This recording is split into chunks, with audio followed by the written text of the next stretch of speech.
Okay, so let's just go into this spread. The energy that you're dealing with here is the Seven of Swords. And the Seven of Swords is a situation where something might have gone awry. There might have been some complaints, is what I usually don't get complaints with this card. But there's a situation where you feel like something is done to you that's wrong, or you're about to do something that you feel is like, you know, below your normal expectation. It's something that is unexpected. It's something that has to be done, you know, kind of like discreetly, and you are trying your best not to draw attention to yourself. Okay. So I'm sensing for some of you, you're dealing with this in a situation where somebody has exposed themselves to be a little bit unscrupulous, and you're really doubting their intentions. You're really doubting whether or not, you know, you should expose them, whether or not you should kick a fuss over the situation, and whether or not you should re-engage with this person. So I'm sensing like there has been something in the work environment that has not been going well for you. And there might have been theft. There might have been somebody, you know, doctoring documents. I'm sensing. And so it's a situation that you're just like, it's not your cup of tea. You don't want to get involved in it. You don't want to associate with the wrong people and, you know, be caught up in the whirlwind of drama. So I'm sensing many of you are trying to, you know, move away from it. It's a work situation. They're saying that you have stayed there for quite some time. There's a lot of changes. There's a lot of restructuring within that work environment. And it's no longer feasible and stable because there has been a lot of complaints and a lot of just, I'm sensing a lot of problems that you had to do damage control on, okay? And a lot of problems that are coming to your attention, and you're just like, I don't want to deal with it anymore. So I'm seeing confrontation. I'm seeing just, you know, meddlesome energies too. And so you're trying to find an escape route. And I feel like, you know, you're trying to jump ship. You're trying to apply for other jobs even, and you're trying to not let people know that you're seeking work, because a lot of times if we're currently employed at one place, the new place might call to verify our employment situation, and you don't want your current boss or your current company to know about it. So I feel like you're trying to do the right thing, Pisces, and it's hard, mainly because you don't want to fly under the radar. You try to do, you know, walk on the straight and narrow, and you don't want people to know that you're looking for opportunities elsewhere. Okay. And so my advice here is that a lot of the energies that you're dealing with has always been mental or emotional. There's no physical harm. I feel like there isn't anything like physically harmful that you're dealing with, but a lot of the times the fears are coming in a very visceral way to you, because emotionally it's unsettling, and for you mentally because you don't really know how things are gonna resolve themselves. The fears are keeping you stuck. Okay. So because even though, like, you know, it's something mental, it's something emotional, it's not something physically that you're in danger of, I feel like it's still, from your end, it still feels very real. And so as a result of it, I feel like you're keeping yourself, you know, stuck, and you're keeping yourself kind of like turning a blind eye to a situation as well. And so they're pretty much telling you as well, you know, like, you know who you're dealing with, try to avoid that person. And if it's a situation where you're not happy in a work environment, you're going to really need to defend your territory. You're going to need to take care of yourself. So that means, you know, branching out, looking for other work. Otherwise, you're going to be stuck here and dealing with all of these problems, and, you know, other people coming in, having you do damage control in their own lives. So I feel like it's a little bit problematic for you where you are right now.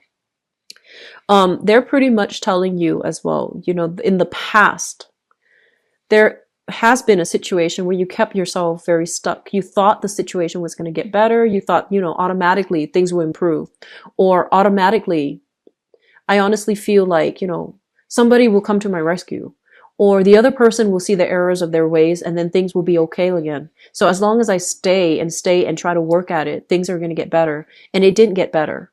And you know that now, but looking back at the past, I feel like now you're ready to fight. Now you're ready to be combative, and now you're ready to like take ownership of the situation. Okay. And so looking back at the past, you might have been regretful that you didn't get angry enough, that you didn't get out of there soon enough. And so I feel like in hindsight, there's a lot of clarity coming through, which is allowing you to see a situation for what it is, and for you to finally admit that, it wasn't the best place for me to be. But in order for you to get yourself here, I feel like you have to unbind yourself, and you have to leave that work situation behind. Leave, that troublesome, meddlesome coworker behind. Keep them at arm's length, not letting them in on your secrets, not telling them not telling them your plans, not revealing your intentions.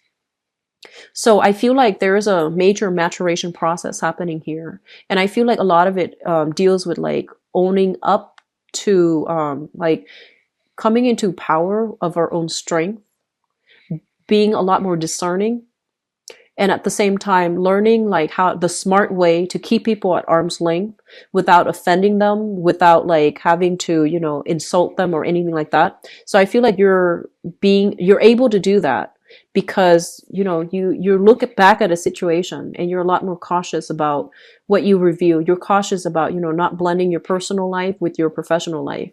So I feel like there might have been some office romances that went awry, and you're trying to do some self-correction. Okay. So you're trying to wean that person out of your life. You're trying to move away to a different work environment where you don't have to see that person again. And you're going to have success in doing that. Okay. So I do feel overall, it is a very, like transitory, but a smooth month that you're going to sail over things. Things will be okay. Leaving the past behind. A situation where you felt very stuck. You felt like verbally attacked. Like people might have been wrongfully, coming to you with a lot of issues. And, I'm also sensing as well, I mentioned earlier, I see a lot of students applying for school. I see a lot of people in the medical profession or even like the mental health profession. And I feel almost as if there's a lot of structural changes happening in your current company if you're working. There are a lot of structural changes happening in your current work environment. So you feel there is a need for you to upgrade your skills. And you feel like once you upgrade your skills, the path will be paved for you so that you know the right way to move forward. And I do feel that to a certain extent, upgrading our skills is always going to allow new opportunities to come in, but they're also telling you the self-awareness needs to happen first. Okay. So figuring out who we are, figuring out like where we're headed and where we want to go. I feel like those things need to come in first before the path will be lit for you. So this sense of self-awareness, it needs to happen, and it can't happen if you're like oscillating between two decisions. It can't happen if you're not decisive enough. I see a very strong Libra energy here. It can't happen if you're like procrastinating on a decision, if you're procrastinating on moving away, if you're keeping yourself stuck for, fear-based reasons. Okay. So try to grab opportunities when they're coming in, stepping out of your comfort zone geographically, even if you need to, so that you can explore a little bit more what's appropriate for you, so that you can explore whether or not something is worth pursuing. Like maybe it's a bust, and maybe it takes you like 2 months to figure out that maybe this is not the right track for me. So I feel like you have good things trying to come in. And I also feel like other people are telling you, they're telling you about good ideas that you should pursue. They're telling you how you should, move yourself forward with the next stage in your life. And they themselves are very, very adventurous, and you might not be as adventurous. And they're telling you in a very nonchalant way, you should do this, you should do that, you should, just not operate from fear. But you are the one that has to make these decisions. And there is a lot of fear within this spread coming from your end. You don't want to get hurt. You don't want to, do something irreversible. And so as much as they advocate, as much as they talk big about, what you should do, I feel like this is, once again, the impetus has to come from within. And I feel like you're not there yet, and you will get there. I do sense like throughout this month, the transition will happen where you will break away from it. A lot of you, I'm sensing, leaving a geographical location, moving forward and not looking back. Okay. So physically moving, retirement, a lot of retired people that are still trying to work. Okay. And for whatever reason, you're still trying to work, and you feel like physically you're able to do that. But then has been so many shifts and changes in the current work environment. that is really stressing you out. And so I feel like, taking the sabbatical would be good. Taking even that early retirement is actually a really good thing for you to do. I'm also feeling as well, self-employed people, there might be a little bit of a dip in your financial situation, but things will pan out for you. Okay. So it basically means, doing a little bit more expansion, relying on internet-based, marketing, advertisements, etc., in order to advertise your services. And I do sense that, the clients, the projects, I think that things are going to be picking up for you. It's just going to be a matter of getting through this month. I feel like things are going to right themselves up again. If you're worried, if you're self-employed, if you're worried that you're not able to make the same amount as, the previous months, I feel like this situation is going to alleviate. What I'm also feeling for some of you as well is they say, like, grab opportunities. So they said, like, the right fit. And then they mention grab opportunities when they come in, because I feel like the opportunities might be very small. Initially, it might seem very small, but I feel that it's going to be revolutionizing the way in which you do work, and as well in the ways in which you're going to be able to really enjoy your free time. Okay. And I feel like this, clearing up of mental worries, it's almost like feeling a sense of peace that's going to be coming through in the later part of this month. You're going to exhale, you're going to start to breathe, and you're going to feel like, I made the right decision. I'm in really, really good space right now. So I feel like this is mental clarity, the fog lifting. You have a lot of mental clarity, and you're going to feel very, very sure that you're in the right place. Okay. You're going to feel really sure that this is the exact fit for you for the next phase in your life.